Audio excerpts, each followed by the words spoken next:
You're tuning into Black and White Sports on YouTube.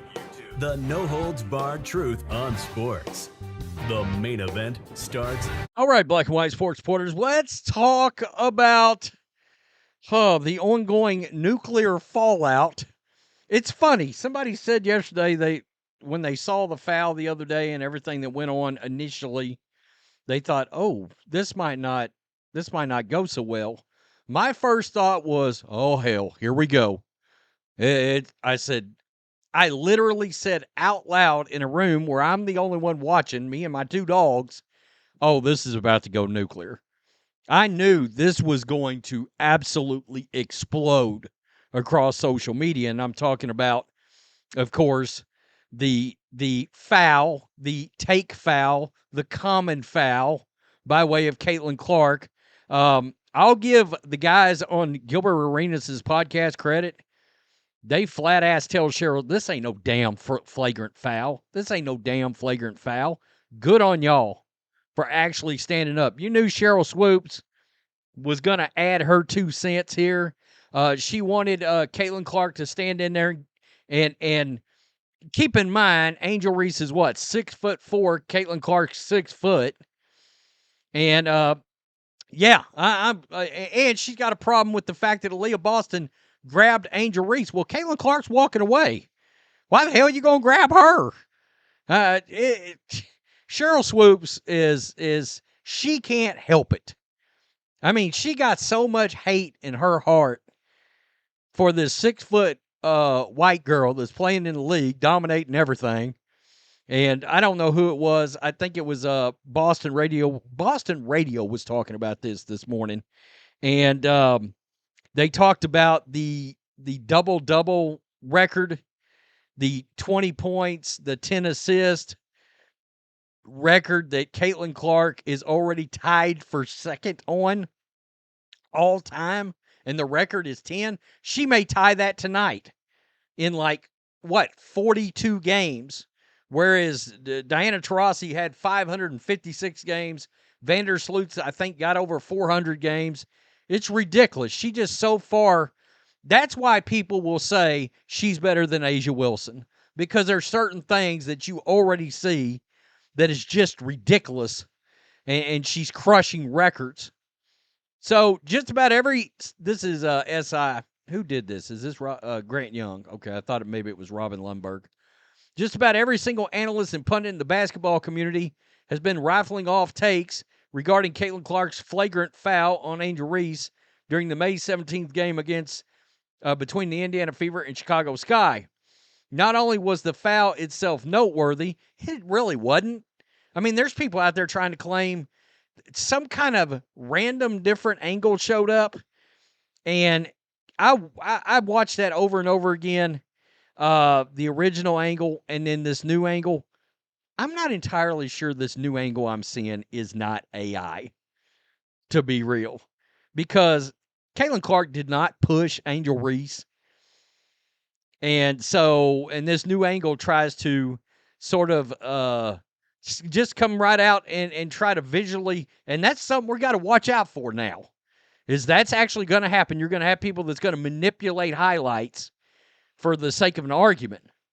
Not only was the foul noteworthy, it really shouldn't have been, but the aftermath of when Reese got up and began charging Clark in order to express some choice words, only before getting pushed away by Clark's teammate, Aliyah Boston, is also causing discussion. WNBA legend Sheryl Swoopes shared her sentiment on the aftermath of the actual foul during the May 19th episode of Gil's Arena.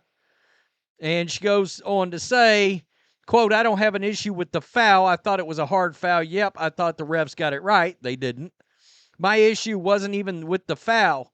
If you're going to foul somebody, I was always taught you don't give up an easy basket, period. And that's what I thought Caitlin did. My thing with that was stand in it, don't walk away. So in other words, stay in there and let Angel Reese beat the shit out of you. I don't think Caitlin Clark's going to do that, and she shouldn't. All right? There was a reason why Michael Jordan would walk away and Horace Grant, Bill Cartwright, and Will Perdue would get involved. No, you can't let anybody mess with the money. You cannot. That's not how this works. Quote, my other issue was I also have always been taught when I played, go grab your own teammate, don't grab my teammate. So where Aliyah Boston would, so she got, that's the other side note to this entire story from Sheryl Swoopes. She's pissed at Aliyah Boston for cutting off Angel Reese. Well, it seems to me like that's a little fair fight. A couple of power forwards going at it, or you want the power forward to beat the shit out of the point guard. Is that what we're looking to do? Is that what we're having happening? So where Aliyah Boston went over to Angel, to me, you got to get your own teammate. I didn't have a problem with the foul. I got issues with all the other stuff that came along with that, but not the foul. Of course you got issues. By the way, Sheryl Swoopes desperately wanted this to be a valid flagrant foul. The basketball guys on here were not having that bullshit. On both sides of it, there ain't no damn flagrant foul, man. That's not a flagrant? It was. Hard foul? Damn flagrant foul. Angel's push was a lot harder. Yeah, well, it was. Man. Not the initial part, but Caitlin later on pushed her. It I'm was. talking about the push before to get the Angel's push on They've called. They just trying to get control of the game. That's not a No, they foul. weren't. No. It's not a foul. They weren't trying to. Listen, they. And I'm going to tell you what I have the biggest issue with. It wasn't a flagrant in the moment either. This was one of those retroactive, we're going to go back and decide whether it's a flagrant later. It does happen. I get that. However, ESPN, the two commentators, never even mentioned a flagrant foul prior to going to break. All this shit happened. They were talking about it, but then they just went to break. No big deal. They came back from break and was like, this was a flagrant foul. This was a flagrant foul, and they're investigating it right now. And I'm like, wait a minute. Where was all of that flagrant foul energy before y'all went to break?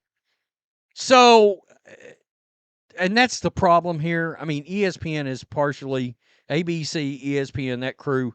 They're complicit. Their coverage was complicit in this bullshit too against Caitlin Clark yesterday. Swoopes is a bum. She's desperate. Yeah. She's annoying as F. Yeah. Don't ever be a Sheryl. Is Sheryl the new Karen? I mean, can we just do that? Cheryl's the new canon. I hereby make it so. There we go. Props to the guys for not agreeing with this nonsense. She's really turning her legacy into a Caitlin Clark hate train. The Sheryl Swoopes hate towards Caitlin Clark continues. Unreal. And okay, this is a great point. I brought it up the other day in my immediate reaction. Reese doing her best LeBron imitation. It's a foul, yes. Okay, so that's a great point. Angel Reese flopped. All right? Flop like LeBron flops. And we know LeBron has flopped so much that it's actually severely bruised his legacy. It's gotten so ridiculous. We've all seen now the picture of LeBron actually peeking out from underneath, looking to see if anybody noticed that he was on the ground. I mean, there was a flop there, flailing around like a baby deer or baby giraffe by Angel Reese. Stand in there. Man, Steph Curry's not standing. The ultra, look, that's how you know Caitlin Clark knows where her place is. She knows her place is the Michael Jordan of the WNBA. She knows that. No, and props to Aliyah Boston for actually doing exactly what she should have done. Now, you're not going there, Angel. We're not having that this year. We're not doing that this year.